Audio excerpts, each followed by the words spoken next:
কারো সঙ্গে যুদ্ধ চায় না বাংলাদেশ, তবে আক্রমণের শিকার হলে পাল্টা জবাব দেয়া হবে বললেন প্রধানমন্ত্রী। রাজধানীতে বহুতল ভবনের তথ্য সংগ্রহ করছে রাজুকের প্রতিনিধিরা। চট্টগ্রামের ৯৭ ভাগ বহুতল ভবনই ঝুঁকিপূর্ণ। ৯ দফা দাবিতে পাটকল শ্রমিকদের ৭২ ঘণ্টা অবরোধ কর্মসূচি পালন। ৭ তারিখের মধ্যে দাবি মানা না হলে বৃহত্তর আন্দোলনের হুঁশিয়ারি।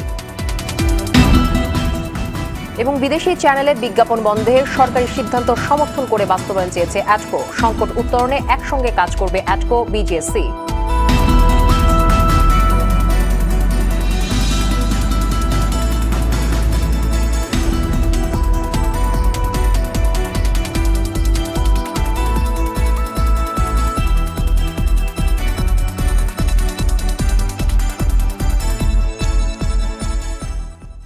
আসসালামু আলাইকুম, স্বাগত জানাচ্ছি আরটিভি দুপুর সংবাদে। শুনছিলাম মার্কেন্টাইল ব্যাংক সংবাদ শিরোনাম।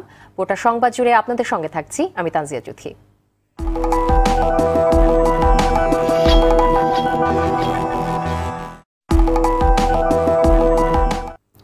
এবার বিস্তারিত।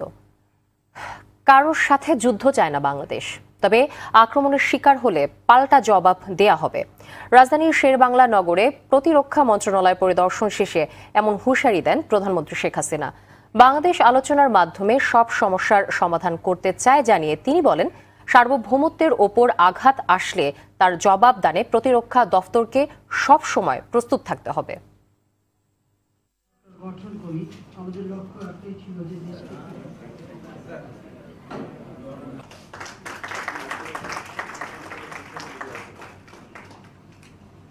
আমরা কারোর সাথে যুদ্ধ করব না, আমরা যুদ্ধ করতে চাই না, এবং আমরা সবার সাথে একটা শান্তিপূর্ণ পরিবেশ চাই। আর জাতির পিতার যে নীতিমালাটা দিয়ে গিয়েছিলেন যে সকলের সাথে বন্ধুত্ব, কারোর সাথে বলি, তার নয়, আমরা সেই নীতিতে বিশ্বাস করি এবং সেই নীতিমালা নিয়েই কিন্তু আমরা চলছি। কারোর সাথে কোনো সমস্যা থাকলে সেটা আমরা সমাধান করছি আলোচনার মাধ্যমে। কিন্তু কেউ যদি আমাদের বিরুদ্ধে আক্রমণ করে তাহলে তার জন্য যথাযথ জবাব আমরা দিতে পারি, আর আমার দেশের স্বাধীনতা সার্বভৌমত্বের জন্য রক্ষা করতে পারি। সেই প্রস্তুতিটা সবসময় আমাদের থাকতে হবে। যুদ্ধের জন্য না, শান্তির জন্য আমাদের প্রস্তুতি দরকার। রাজধানী বনানী এলাকায় বহুতল ভবন পরিদর্শন করে তথ্য সংগ্রহ করছে রাজুক ৪-এর প্রতিনিধি দল। সকালে বনানী কামাল আতাতুর্ক রোডের এসএমসি টাওয়ার ভবন পরিদর্শনের মধ্য দিয়ে চতুর্থ দিনের তথ্য সংগ্রহের কাজ শুরু করে তারা। কর্মকর্তারা জানান যে গত ৩ দিনে জোন ৪ এর অধীনে ৬৩ বহুতল ভবনের তথ্য সংগ্রহ করেছে পরিদর্শক দল। সংস্থাটি জানায়, তথ্য যাচাই বাছাই শেষে অনুমোদনহীন ভবনের বিরুদ্ধে ব্যবস্থা নেওয়া হবে।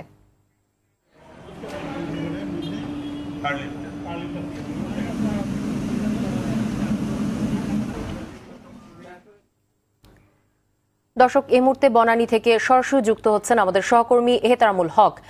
এহতেরাম, আজকের অভিযানের বিষয়ে কর্মকর্তারা কিছু জানিয়েছেন কিনা আপনাকে জানাবেন আমাদের দর্শককে।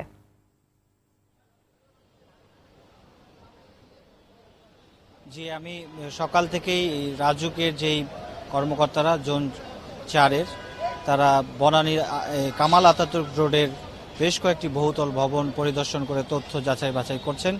তো ইতিমধ্যে তারা সকাল থেকে প্রায় ৩-৪টির মতো বহুতল ভবনে এসেছেন। আমি ঠিক এফআর টাওয়ার যে রয়েছে সেই টাওয়ারটির পাশেই আহমেদ টাওয়ারে অবস্থান করছে এবং এখানে রাজুকের কর্মকর্তারা পরপর ২ দিন এসেছেন এবং এখানে কিন্তু ভবন মালিক বা কাউকে এখানে দেখা পাননি, এবং তারা লক্ষ্য করেছেন যে এখানে এই ভবনটির ২৭ তলায় কিছু কাজ করছিলেন, কিছু বিল্ডিংয়ের মধ্যে কাজ চলছিল, সেই কাজগুলোকে কিন্তু বন্ধ করে দিয়েছে রাজুকের কর্মকর্তারা, এবং তারা এখানে প্রায় আধা ঘন্টার মতো অবস্থান করেও মালিকের দেখা পান নাই। আসলে দুদক আমাদেরকে যেমনটি রাজুক আমাদেরকে যেমনটি জানিয়েছে যে এই ভবনটি আসলে যতখানি অনুমোদন নেওয়া হয়েছিল তার চাইতে বেশ কয়েকটি ফ্লোর উপরে বেশি তোলা হয়েছে, এমনটি আমাদেরকে জানিয়েছে। এছাড়া এর আগে এসএমসি টাওয়ারেও তারা অবস্থান করেছিল এবং সেখানেও তারা এখানকার নকশা এবং অন্যান্য যে সুযোগ সুবিধাগুলো রয়েছে ভবনে সেটিও লক্ষ্য করেছিল। তারপরেই আছে পার্ক প্লাজা, সেই প্লাজাটিতেও তারা গিয়েছে এবং আমাদেরকে যেটি জানিয়েছে রাজুক যে এই ভবনগুলোতে আসলে যে ধরনের নীতিমালা অনুসরণ করার কথা সেই নীতিমালা অনুসরণ করা হয়নি, এবং একই সঙ্গে তারা এটিও বলেছে যে এখানে আসলে আবাসিক এলাকার এই ভবনগুলোকে নিয়ে তারা বাণিজ্যিক কাজে ব্যবহার করছে এমনটি তারা বলেছে। এবং সেই সাথে আমরা লক্ষ্য করেছি যে ভবনগুলোতে যে ধরনের সামনে এবং পেছনে জায়গা ছাড়ার কথা, ফুটপাথগুলোতেও তারা সেখানে দখল করে নিয়ে কিছু বাণিজ্যিক দোকানপাট এবং এটিএম বুথ এরকম জায়গাগুলো রেখেছে। তো এই অভিযোগগুলো তারা খতিয়ে দেখছে এবং সংগ্রহ করছে। এবং আজকে চতুর্থ দিনের মতো রাজুক ৪ সহ সারা দেশে ঢাকা শহরের 24টি পয়েন্টেই আসলে রাজুকের যে জোনগুলো রয়েছে তারা এই ধরনের বহুতল ভবনগুলোতে পরিদর্শন করে তথ্য যাচাই বাছাই করছেন। এবং আপনাকে সর্বশেষ তথ্য যেটি জানিয়ে রাখি যে এই অগ্নি দুর্ঘটনাস্থল যে এফআর টাওয়ার রয়েছে আমার পেছনেই, সেই এফআর টাওয়ারে যে বিভিন্ন অফিস আছে সেই অফিস থেকে কিন্তু আমরা কিছুক্ষণ আগে লক্ষ্য করেছি যে এখানকার আসবাবপত্রগুলো সরিয়ে নেওয়া হচ্ছে, অর্থাৎ এখানকার যে অফিসগুলো আছে সেগুলো অন্যান্য জায়গায় জায়গা বদল করে নিয়েছে। তো আমার কাছে এই ছিল এখন পর্যন্ত এখানকার সর্বশেষ তথ্য। এহতরামুল হল, আপনাকে অসংখ্য ধন্যবাদ। দর্শক, এতক্ষণ বনানী থেকে জানাচ্ছিলেন আমাদের সহকর্মী এহতরামুল হক। চট্টগ্রাম নগরীতে বহুতল ভবনগুলোর ৯৭ ভাগই আগুনের ঝুঁকিতে আছে। এসব ভবনের মধ্যে ৯৩% অগ্নি নিরাপত্তা সংক্রান্ত অনাপত্তিপত্র ও ৯৭% ছাড়পত্র নেই। আইনের কঠোর প্রয়োগের মাধ্যমে বহুতল ভবনগুলোর মালিক ও বাসিন্দাদের অগ্নি নিরাপত্তা পরিকল্পনার আওতায় আনতে না পারলে ঢাকার মতো চট্টগ্রামও বিপর্যয়ের মুখে পড়বে বলছেন সংশ্লিষ্টরা। চট্টগ্রাম থেকে ইমরান ইমুর ক্যামেরায় কাজী মঞ্জুরুল ইসলামের রিপোর্ট, জানাচ্ছেন মাসুদ মোস্তাহিদ। ফায়ার সার্ভিসের তথ্য অনুযায়ী কোনো ভবনের কাজ শুরুর আগে ফায়ার সার্ভিসের কাছ থেকে অনাপত্তিপত্র নেওয়ার যে বিধান আছে, চট্টগ্রামে ৯৩% ভবনের তা নেই। আবার ভবন নির্মাণ শেষ হওয়ার পর অগ্নি নিরাপত্তা বিষয়ক ছাড়পত্র নেয়ার বিধান থাকলেও ৯৭% ভবনের সেই ছাড়পত্রও নেই। ফায়ার সার্ভিসের কর্মকর্তারা বলছেন, ভবনগুলোতে স্থায়ী অগ্নি নির্বাপন ব্যবস্থা, জরুরি নির্গমন সিঁড়ি, fire lift, fire command station, এক ভবন থেকে আরেক ভবনের যতটুকু দূরত্ব থাকা দরকার সেগুলোও নেই এসব ভবনে। অনুমোদনের সময় ঠিকই তারা অনুমোদনটা সঠিকভাবে নিয়েছে, এখানে কোনো আইনের ব্যত্যয় ঘটেনি, কিন্তু যখন ভবনটা করতে গিয়েছে সেখানে তাদের নিজে ইচ্ছে মতো করেছে। এর জন্য মালিক পক্ষ অথবা যারা এই কন্ট্রাক্টর কাজ করেছে সেই কন্ট্রাক্টর দায়ী। নগর পরিকল্পনাবিদরা বলছেন, চট্টগ্রাম উন্নয়ন কর্তৃপক্ষের উচিত ভবন নির্মাণ কাজ নিয়মিত নজরদারিতে রাখা। যদি একটা নিয়মিত একটা নজরদারি করা হতো এবং যারা এই ব্যবস্থাগুলো গ্রহণ করেন না তাদেরকে যদি শাস্তির আওতায় আনা হতো একটা দৃষ্টান্তমূলক, তাহলে কিন্তু মানুষ আস্তে আস্তে সচেতন হতো। নিরাপত্তা নিশ্চিত করতে এবার বিশেষ অভিযানে নামছে চট্টগ্রাম উন্নয়ন কর্তৃপক্ষ। যারা তাদের অজান্তে হোক অথবা কোনো সুযোগেই হোক যারা এই ঝুঁকিপূর্ণ ভবনগুলো নির্মাণ করেছে তাদের বিরুদ্ধে কঠিন অভিযান শুরু হবে এবং এই অভিযানে আমরা কেউ পার পাবে না। চট্টগ্রামে প্রায় ৩ লাখ ভবনের মধ্যে বহুতল ভবন আছে প্রায় ৭,০০০, যার বেশিরভাগই ঝুঁকির মধ্যে। এ নিয়ে উদ্বিগ্ন চট্টগ্রামের ব্যবসায়ী সমাজ সহ সাধারণ মানুষ। একটা বিল্ডিং এ আগুন লাগলে ওটার সাথে সাথে অন্য একটা বিল্ডিং এ ছড়াই পড়তেছে। এগুলো যদি প্রশাসনের ছাপ না দেয়, মার্কেট সমিতি কোনো কাজ করবে না, বণিক সমিতি কোনো কাজ করবে না। ভালোভাবে বাঁচতে চাই, আমাদের তো একটা জীবন, একটা সেফটি দরকার। মাসুদ মুস্তাহিদ, RTV। রাজধানীর খিলগাঁও এলাকার রেল লাইনের পাশে কামারপট্টি বাজারে অগ্নিকাণ্ডের ঘটনা ঘটেছে। গেল রাত ৩টা ১৫ অগ্নিকাণ্ডের সূত্রপাত হয়। খবর পেয়ে ফায়ার সার্ভিসের ১৫টি ইউনিট প্রায় ২ ঘন্টার চেষ্টায় আগুন নিয়ন্ত্রণে আনে। এতে কেউ হতাহত হয়নি, তবে প্রায় শতাধিক দোকান পুড়ে গেছে। কিভাবে আগুনের সূত্রপাত তা নিশ্চিত করে জানাতে পারেনি ফায়ার সার্ভিস।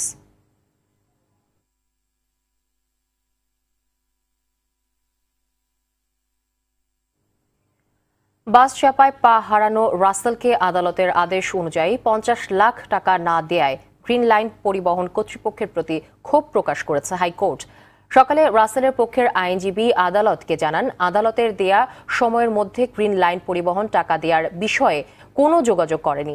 হাইকোর্ট গ্রিন লাইনের গাড়ি জব্দ করে আদালত টাকা পরিশোধের ব্যবস্থা নেয়ার কথা বলে গ্রিন লাইনের আইনজীবী দুপুর ২টার মধ্যে ম্যানেজারকে আদালতে হাজিরের অঙ্গীকার করেন। পরে আদালত বিষয়টির আদেশের জন্য দুপুর ২টা পর্যন্ত মুলতবি রাখেন। গত ৩১ মার্চ প্রধান বিচারপতির নেতৃত্বে আপিল বেঞ্চ রাসেলকে ৫০ লাখ টাকা দেওয়ার আদেশ বহাল রাখেন। এরপর একই দিন বিচারপতি FRM নাজমুল আহসান ও বিচারপতি KM কামরুল কাদেরের হাইকোর্ট বেঞ্চ ৩ এপ্রিলের মধ্যে ৫০ লাখ টাকা রাসেলকে বুঝিয়ে দিতে গ্রিন লাইন পরিবহনকে আবার নির্দেশ দেন এবং টাকা দেওয়ার পর বৃহস্পতিবার তা হাইকোর্টে জানাতে বলেন। মজুরি কমিশন বাস্তবায়ন, বকেয়া বেতন পরিশোধ সহ ৯ দফা দাবিতে পাটকল শ্রমিকদের ডাকা ৭২ ঘণ্টার অবরোধের তৃতীয় ও শেষ দিনে আজও ধর্মঘট ও বিক্ষোভ কর্মসূচি পালন করে বিভিন্ন জেলার শ্রমিকরা। এতে গত 2 দিনের মতো আজও ভোর থেকে বেলা 12টা পর্যন্ত দেশের বিভিন্ন জায়গায় রাজপথ, রেলপথে যান চলাচল বন্ধ হয়ে যায়। অন্যদিকে আগামী 7 তারিখের মধ্যে শ্রমিকদের দাবি মানা না হলে বৃহত্তম আন্দোলনের হুঁশিয়ারি দেন শ্রমিক নেতারা। প্রতিনিধিদের তথ্যচিত্রে নুসরাত জাহান সিনথি রিপোর্ট। 9 দফা দাবিতে দেশের রাষ্ট্রায়ত্ত পাটকল শ্রমিকদের ডাকা 72 ঘন্টার আন্দোলনের তৃতীয় ও শেষ দিনে আজও উত্তাল হয়ে ওঠে দেশের বিভিন্ন জেলা। খুলনায় শ্রমিকরা কর্মস্থলে না গিয়ে মিলগেটে সমবেত হন এবং বিক্ষোভ মিছিল করে খুলনা যশোর মহাসড়কে যান চলাচল বন্ধ করে দেন। এতে চরম দুর্ভোগে পড়েন যাত্রীরা। এ সময় দাবি মানা না হলে কঠোর আন্দোলনের হুঁশিয়ারি দেন শ্রমিক নেতারা। ছেলেপেলেরা 2টা টাকা চাইলে আমরা 2টা টাকা দিতে পারি না, মা বাবার কোনো চিকিৎসা করতে পারতেছি না। আমরা সকালে কাজে আসি, না খাইয়ে সারা দিন কাজ করি, সপ্তাহ যায়, তারপর আমরা ঠিকমতো আমাদের ন্যায্য অধিকার আমরা ফিরে পাই না। যতক্ষণ পর্যন্ত আমাদের দাবি না মানবে ততক্ষণ পর্যন্তই অবরোধ চলবে এবং ধর্মঘট চলবে। একই দাবিতে চট্টগ্রামের সীতাকুণ্ডের হাফিজ জুট মিলের শ্রমিকরা ঢাকা চট্টগ্রাম মহাসড়ক ও রেলপথ অবরোধ করে। মহাসড়কের কয়েকটি জায়গায় গাছের গুঁড়ি ফেলে আগুন ধরিয়ে দেয়। এ সময় অপ্রীতিকর পরিস্থিতি মোকাবেলায় অতিরিক্ত পুলিশ মোতায়েন করা হয়। ছেলে মেয়েদের লেখাপড়া করতে পারছি না, আমরা অনেক কষ্ট করে চলতেছি, পেটের দায়ে আমরা রোডে উঠছি। শ্রমিকদের দেওয়ালে ঠেকে গেছে ভাইরা। দীর্ঘ 4.5 বছর পে স্কেল চালু হয়েছে, আমাদের মজুরি কমিশন অর্থ অবধি কোনো সিদ্ধান্ত আসে নাই। যদি আমাদের দাবি মানা না হয় তাহলে এরপরে বৃহত্তর কর্মসূচি দিয়ে আমরা সরকারকে বুঝাতে চেষ্টা করব এবং আমাদের দাবি আদায় করে ইনশাআল্লাহ আমরা ঘরে ফিরব। রাজশাহীতেও রাজশাহী ঢাকা মহাসড়কে অবস্থান নেন বিক্ষোভকারীরা। এ সময় সড়কে যান চলাচল বন্ধ হয়ে যায়। মজুরি কমিশন ঘোষণা না বাস্তবায়ন না করেন তাহলে আগামী দিনের আন্দোলন সংগ্রামে আপনাকে বুঝিয়ে দেব আমরা পাটকল শ্রমিক লীগ। সিরাজগঞ্জেও জাতীয় জুট মিলের শ্রমিকরা 72 ঘন্টার ধর্মঘটে অংশ নেন। রাজধানীর ডেমরায় 9 দফা দাবি আদায়ের লক্ষ্যে তৃতীয় দিনের মতো অবরোধ কর্মসূচি পালন করে রতিব বাওয়ানি জুট মিল ও করিম জুট মিলের শ্রমিকরা। নুসরাত জাহান সিনথি, আরটিভি। সরকার খালেদা জিয়াকে হত্যার নীল নকশা করছে বলে অভিযোগ করেছেন বিএনপির সিনিয়র যুগ্ম মহাসচিব রুহুল কবির রিজভী। যাতে সুস্থ হতে না পারে সেজন্য খালেদা জিয়াকে উন্নত চিকিৎসা থেকে বঞ্চিত করা হচ্ছে বলেও মনে করেন তিনি। উচ্চ আদালতে জামিনের পরও সরকারের প্রতিহিংসার কারণেই খালেদা জিয়া মুক্তি মিলছে না বলে দাবি করেন রিজভী।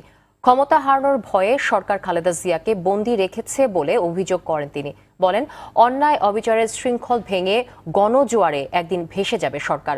সকালে নয়াপল্টনে মহিলা দলের এক অনুষ্ঠানে এসব কথা বলেন বিএনপির এই নেতা।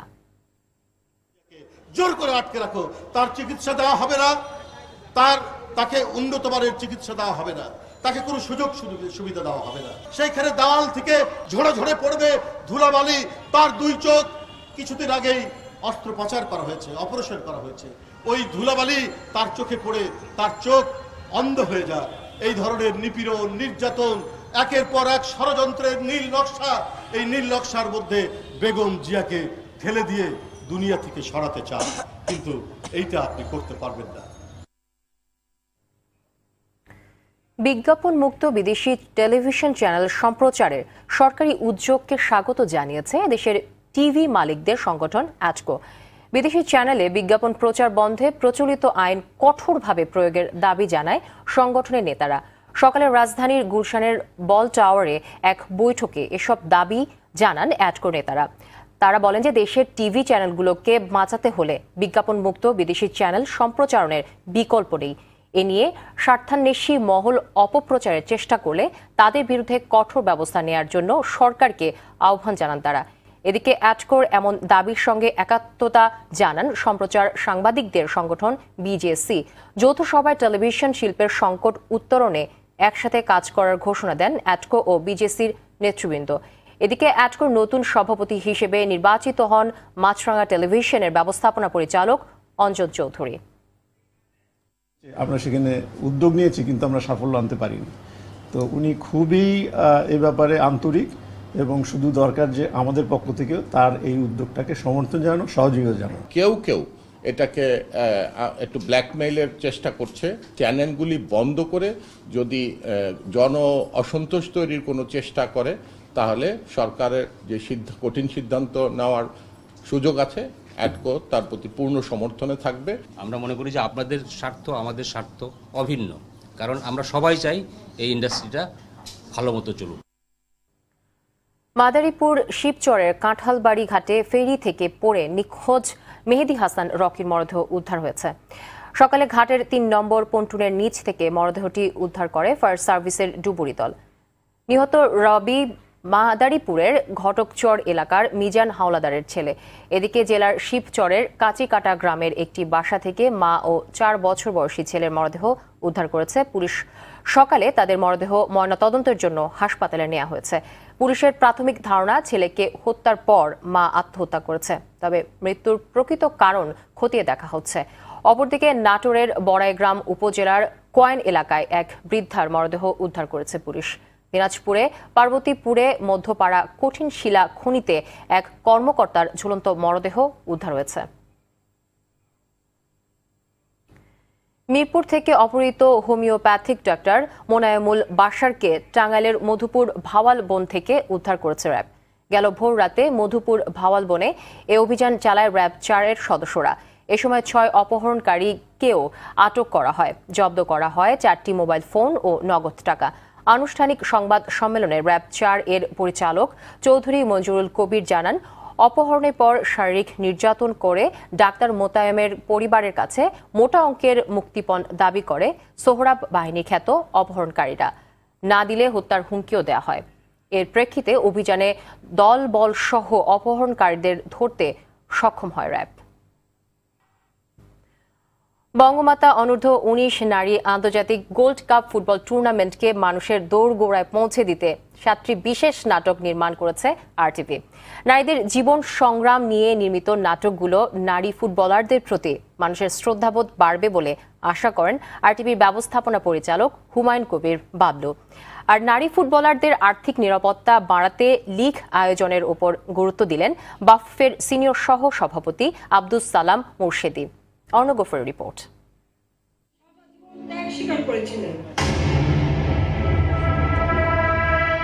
জাতির জনক বঙ্গবন্ধু শেখ মুজিবুর রহমানকে অনুপ্রেরণাদায়ী বঙ্গমাতা শেখ ফজিলাতুন্নেছা মুজিবের সম্মানে প্রথমবারের মতো বাংলাদেশ ফুটবল ফেডারেশন আয়োজন করেছে বঙ্গমাতা অনূর্ধ্ব 19 নারী আন্তর্জাতিক গোল্ড কাপ, যেটা দর্শকদের জন্য সরাসরি সম্প্রচার করবে আরটিভি। আন্তর্জাতিক এই ফুটবল আসরকে গ্রহণযোগ্য ও সফল করতে বাফুফের পাশাপাশি নানা উদ্যোগ নিয়েছে আরটিভি এবং টুর্নামেন্টের স্বত্বাধিকারী প্রতিষ্ঠান কে স্পোর্টস।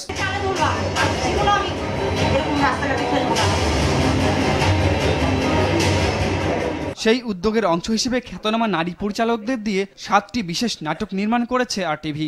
এগিয়ে যাওয়ার নেই মানা শিরোনামে নির্মিত নাটকগুলো 7 থেকে 21 এপ্রিলের মধ্যে রাত 8টায় প্রচার করা হবে। নারীদের জীবনের নানা চড়াই উতরাই নিয়ে নাটকগুলো নির্মাণের অভিজ্ঞতা তুলে ধরেছেন পরিচালকরা। এখানে 2 ছেলে এবং এই বাড়িতে কোনো মেয়ে পড়াশোনা করে না, করতে দেওয়া হয় না, চাকরি তো অনেক দূর, তারপরটা না হয় আমরা পর্দায় দেখতে পাবো। প্রকৃতিগতভাবেই কিন্তু আমরা অনেক ক্ষেত্রে প্রতিবন্ধকতার মধ্যে থাকি। তো আমার একটাই কথা যে আসলে সেগুলো প্রতিবন্ধকতা মনে করলেই বাধা, এগিয়ে যাওয়ার নেই মানা। নারী ফুটবলের উন্নয়নে ভূমিকা রাখতেই এমন উদ্যোগ বলে জানান আরটিভির ব্যবস্থাপনা পরিচালক। বঙ্গমাতা অনূর্ধ্ব 19 নারী আন্তর্জাতিক গোল্ড কাপ টুর্নামেন্ট আর এই উপলক্ষে যে 7টি নাটক নির্মিত হয়েছে সেখানে নারীদের সংগ্রাম এবং তা হতে উত্তরণের গল্প তুলে ধরা হয়েছে। আশা করি নাটকগুলো আপনাদের ভালো লাগবে।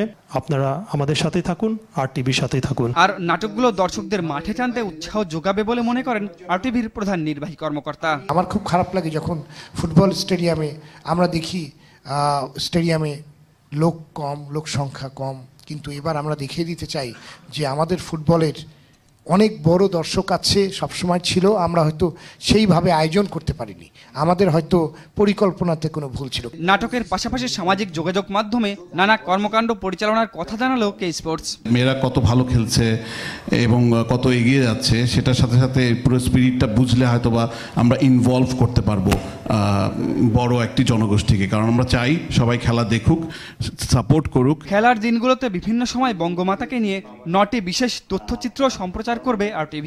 এমন আয়োজন বঙ্গমাতার অবদানের স্বীকৃতিতে বড় উদ্যোগ বলে মনে করেন বাফুফের সিনিয়র সহসভাপতি আব্দুস সালাম মুর্শেদি। টিমের যে অবস্থা, আন্তর্জাতিকভাবে আমাদের যে অবস্থা, সব মিলে আমি মনে করি এটাকে যদি সাস্টেনেবল এবং দীর্ঘমেয়াদী আরও উপরের দিকে নিয়ে যেতে হয়, তাহলে আমরা এই বছরের শেষের দিক থেকে আমরা একটা লিগের ব্যবস্থা করব। তাহলে রেগুলার আর্নিংয়ের একটা অবস্থা থাকলেই তাদের যে ফ্যামিলি, অর্থাৎ তাদের যে অভিভাবকরা আছে, বাবা মা, তারা হয়তো ইন্সপায়ার্ড হবে। কলম্বিয়ার পক্ষে অংশগ্রহণকারী দুজন ফর্মার ওমেন্স ফুটবল প্লেয়ার তারা আসবে এবং তারা এসে পুরো একটা দিন আমাদের নারী ফুটবল দলের সাথে সময় কাটাবে। তারা তাদের অভিজ্ঞতাগুলো আমাদের মেয়েদের সাথে শেয়ার করবে, তাদেরকে বিভিন্নভাবে ইন্সপায়ার করবে। আর নারী ফুটবলের অগ্রযাত্রায় এই উদ্যোগ মাইল ফলক হয়ে থাকবে বলে আশাবাদ আয়োজন সংশ্লিষ্টদের। যার নামে এই টুর্নামেন্ট, সেই নামের ঐতিহ্যটা আমরা ধরে রাখতে পারবো বলে আমি মনে করি। অর্ণব গফুর, RTV, ঢাকা। দর্শক, সংবাদ শেষ করব যদি একদিন সিনেমার খবর দিয়ে। বাংলাদেশ, কানাডা, অস্ট্রেলিয়ার পর এবার যুক্তরাষ্ট্রে মুক্তি পেতে যাচ্ছে বেঙ্গল মাল্টিমিডিয়া প্রযোজিত ও মোস্তফা কামাল রাজ পরিচালিত চলচ্চিত্র যদি একদিন। 5 এপ্রিল নিউ ইয়র্কের জামাইকা মাল্টিপ্লেক্স সিনেমাসে প্রিমিয়ার শো অনুষ্ঠিত হবে। এছাড়া পর্যায়ক্রমে যদি একদিন দেখা যাবে Boston, Los Angeles, San Francisco, Virginia, Baltimore ও ওয়েস্ট পাম বিচের সিনেমা হলগুলোতে। পরিবেশক প্রতিষ্ঠান বায়োস্কোপ ফিল্মসের জানিয়েছেন যে এরপর হোস্টন, শিকাগো, নিউ জার্সি, অরল্যান্ডো, কানেকটিকাস সহ অন্যান্য রাজ্যে মুক্তি পেতে যাচ্ছে দর্শক নন্দিত চলচ্চিত্র যদি একদিন।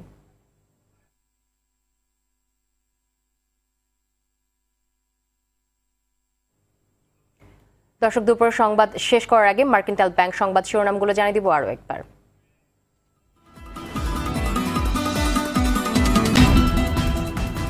কারোর সঙ্গে যুদ্ধ চায় না বাংলাদেশ, তবে আক্রমণের শিকার হলে পাল্টা জবাব দেয়া হবে বললেন প্রধানমন্ত্রী।